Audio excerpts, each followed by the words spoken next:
What's up, movie fans?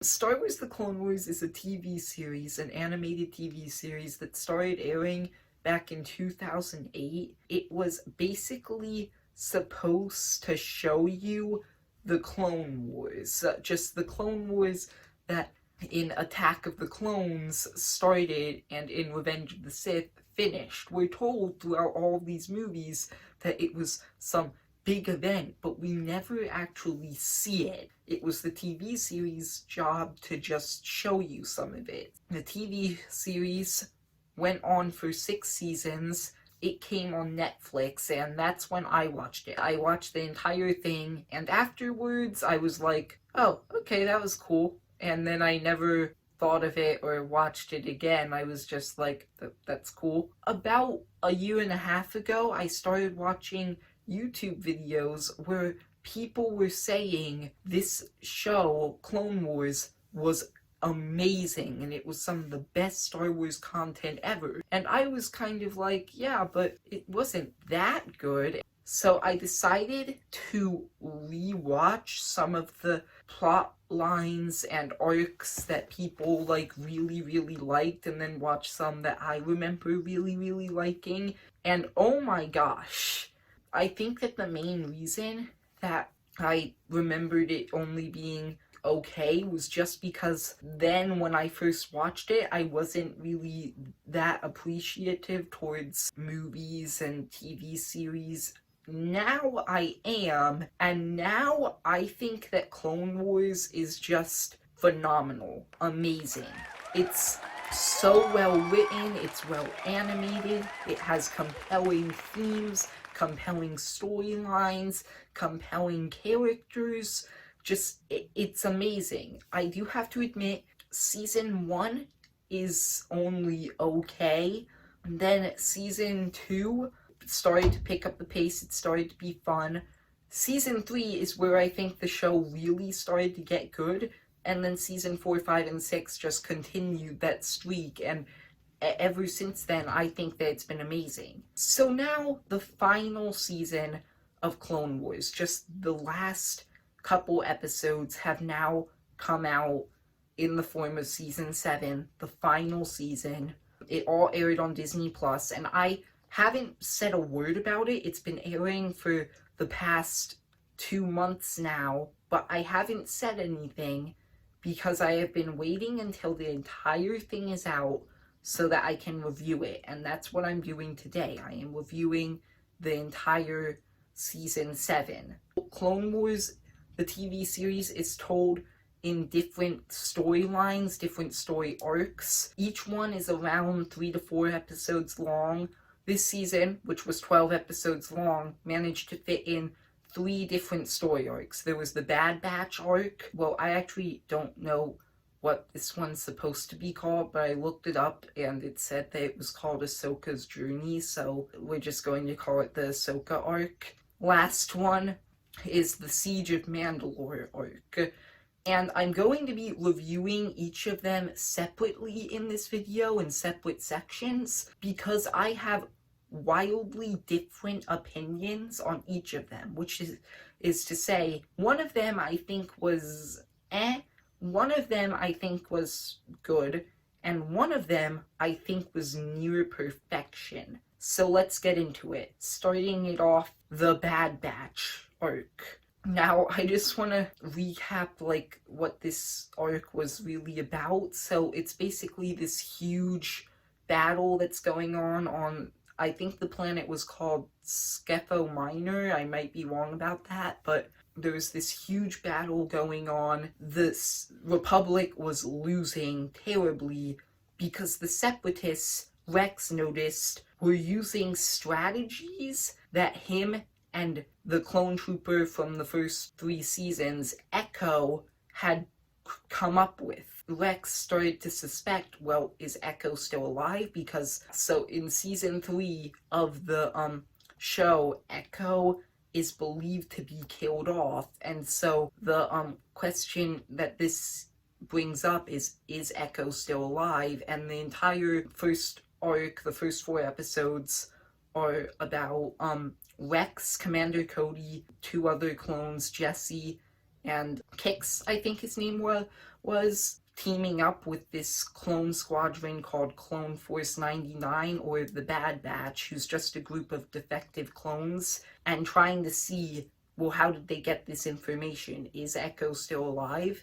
The Clone Wars has always done an amazing job at two things, and this is part of the reason why I think that the show's so good. One, it's extremely entertaining, and two, it always manages to pack in some interesting theme and some substance in there. And with this story arc, I think the entertainment is definitely there. The entertainment factor is great. I love some of the action sequences in this story arc. I love the little sequence where the Bad Batch is running in with Wrecker carrying that giant piece of debris for cover, and they're just throwing grenades and taking out the entire battle droid squadron. And then even more than that, I love the long shot where they infiltrate the separatist base, and there's just like this long shot of them going through hallways and taking out battle droids. I love both of those sequences. I just thought that this story arc was very entertaining, and at the same time, I don't think that there was a lot of substance in there, and that's part of the problem with this story arc. It gave me a lot of entertainment, but I didn't think there was a lot of substance. Now, there was some, however, particularly in episode 2, with Rex almost compromising the mission just because he really wants to believe that Echo is still alive, and I think that that is brilliant. It's a brilliant way to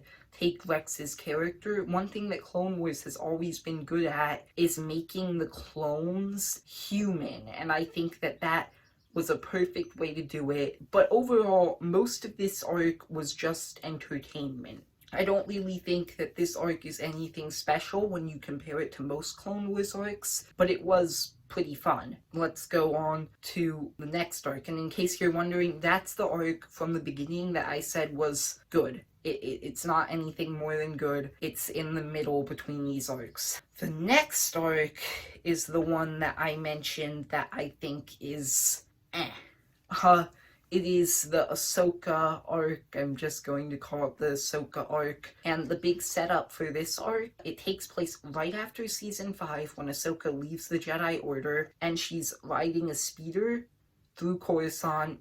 It breaks down. She crash lands in the lower levels of Coruscant, and she meets these two sisters, Trace and Rafa. And the entire story arc, it doesn't really start until episode 2. The first episode is just kind of them like, oh, hi, nice to meet you. After that, it becomes this little look into, like, the underground, like, the criminal underworld. They basically get into some trouble with the Pike crime syndicate from other seasons of the Clone Wars. I honestly think that this arc has the exact opposite problem of the Bad Batch. This little arc had some substance, but it completely lacked entertainment. I was bored for pretty much the entire arc because the first arc is just Trace and Ahsoka talking for the entire episode, and then they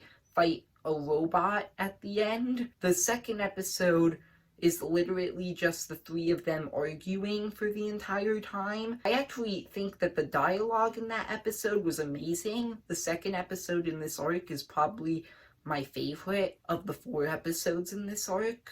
The third episode, this one is just terrible. It's literally 20 minutes of just Ahsoka and the two sisters trying to figure out a way to get out of the little prison that the Pikes put them in. It's 20 minutes of them running around the prison being like, where's the way out? That's it. The 4th episode I don't think that this arc needed to go on for 4 episodes. I kind of like some of the things that they did in the 4th episode, but I don't think the arc needed to go on for that long. It definitely was lacking in the entertainment, but with substance and like compelling themes and stuff like that, I think it was pretty good because it shows you, well, what do the people of Coruscant think of the Jedi? And it just shows you the Jedi see themselves as peacekeepers, but the people of Coruscant, the lower class, see them as these people who just run around starting wars and dragging innocent people into them. That was interesting, but I just don't think this arc had a lot in terms of entertainment. I also do like the characters of Trace and Rafa. I think they're interesting characters with good motivations for, I honestly think that it's really justified that they hate the Jedi because of what happened to their parents. I think that that was a really great plot point. I think that this was a pretty good story arc in terms of substance, but still, it was lacking some of the entertainment that other story arcs in this show can give me. So, with the first 2 story arcs in the season, I unfortunately thought that both of them were lacking some big thing. I liked both of them, but I also thought that there was just something that needed to be there. However, this next story arc, as I said, is near perfection.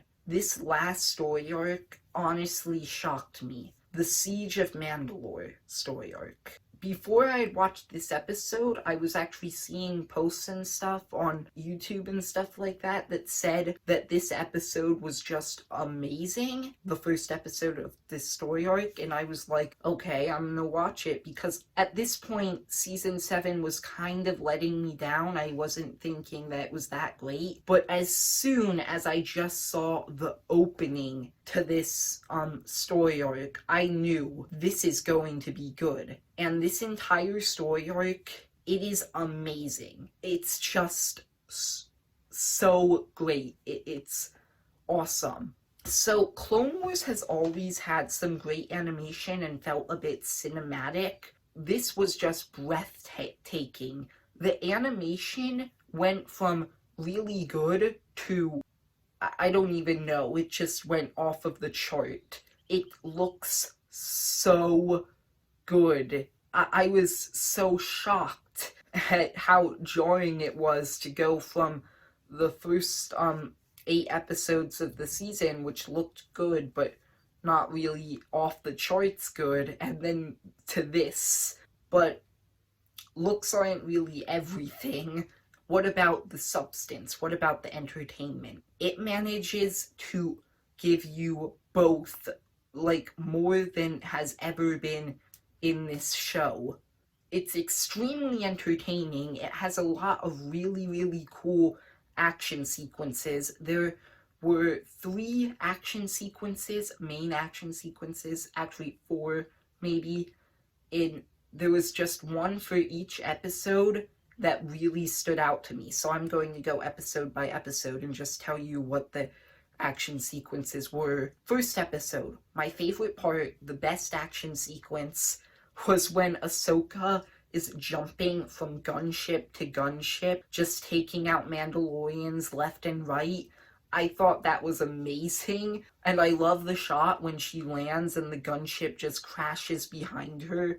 I love that shot. That was a really cool shot. Then second episode, the lightsaber battle between Maul and Ahsoka. Wow, that's one of the best lightsaber battles in all of Star Wars. It looks great. Third episode, I loved in the third episode, and at the beginning of the 4th episode they have more of this, how creative Maul is because when he's escaping Order 66, because he doesn't have a lightsaber, and yet he is just wrecking all of these clones, and I love how creative he got when he used the plates on the wall, and he, like, brought down the entire ship hyperdrive and force pushed that one dude so that he started shooting other clones. I thought that that was just crazy. It was also kind of dark. Like, not only did they have a clone trooper shooting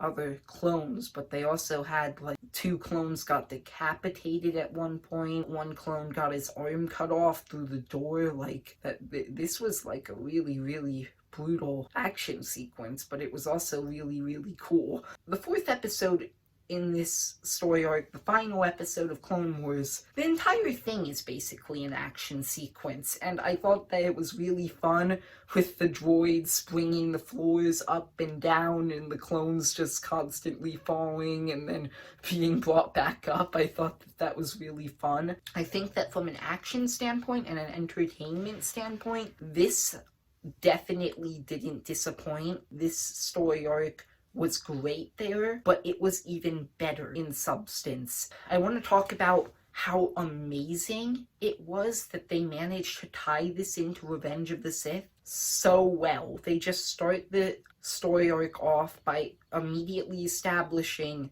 hey, Revenge of the Sith is starting, all of these Jedi are going to their Order 66 locations, and then they have Obi-Wan and Anakin about, like, 10 minutes into the episode going off and to the Battle of Coruscant that starts Revenge of the Sith. I think that how they tied in Ahsoka into all of that was excellent. Her going to Mandalore with Rex, it finally answers the plot hole of, well, where were Rex and Ahsoka during Revenge of the Sith? It makes sense. They were on Mandalore trying to capture Maul. That's believable. That makes a lot of sense. Then you go into the 2nd episode, which I think tied in Revenge of the Sith even better than the first one, because you have Maul, like, constantly trying to warn Ahsoka, Darth Sidious is going to take over. You need to listen to me. Anakin is going to turn. And Ahsoka just doesn't believe him. And that adds so much more to Revenge of the Sith. If she had just listened to Maul, Revenge of the Sith might not have happened. Like, they might have been able to stop it all. I'm never going to watch Revenge of the Sith the same way again with knowing that information. Then, episode 3, oh my gosh. This was where they really started to tie in Revenge of the Sith better than ever, when they had Order 66 actually happen in the show. I love what they did, particularly in this episode, with music, because the entire time building up to Order 66, the creators of the show knows, we know it's coming. We know Order 66 is coming, and so the entire time building up to it, they have this ominous, just unnerving music playing in the background, and then it gets there. Oh my gosh, it was such a great transition. Then in the 4th episode and in the 3rd episode, my favorite thing was the characters' reactions to Order 66. Rex and Ahsoka's reactions, and how it shows that Ahsoka is not willing to kill the clones that have laid down their lives to save Ahsoka. She's just not willing. Possibly one of my favorite moments, probably my favorite moment in this entire show, would have to be in episode 4, the final episode of Clone Wars, when Ahsoka removes Rex's helmet and you just see the tear coming from his eye. That was brilliant. It's brilliant how they managed to do this. I just think that making this take place during Revenge of the Sith was the best thing that they could have possibly done, and it was handled excellently. And then you reach the final scene of all of Clone Wars. It's just jaw-dropping. This is another section where music is everything, because just the music that they play in the background, just listening to it without even seeing what happens on screen is sad. And combine that with what's happening on screen, and you see all of these clones who you've grown to love throughout the course of the show, and they're all gone. And that's just so powerful. You have the time jump at the end. It shows the Empire at the same exact wreckage. It looks like it could have happened like years after the first half of the scene, and you had Vader. And a lot of the time in TV shows and Star Wars movies, I feel like they throw Vader in there just for some spectacle, just to have Vader, and he's being cool. Like, that's what they did with Rogue One, that's what they did with Rebels, that's what they did with Fallen Order. They have Vader in there for no reason except to look cool. But here, Vader being there adds so much to the episode itself, because it shows you this was Anakin. This was once the dude throughout this entire show that you have been rooting for, and now this is what he's become. And that is such a powerful little thing that they do, because let's just face it, when Anakin became Vader in the prequels, you don't feel a lot, because you didn't care about Anakin. You hardly cared. Here, it's like, holy crap, he's been such a good ally and person throughout this entire show, and now he's Vader. And I think that that is just such an amazing way to end the show on.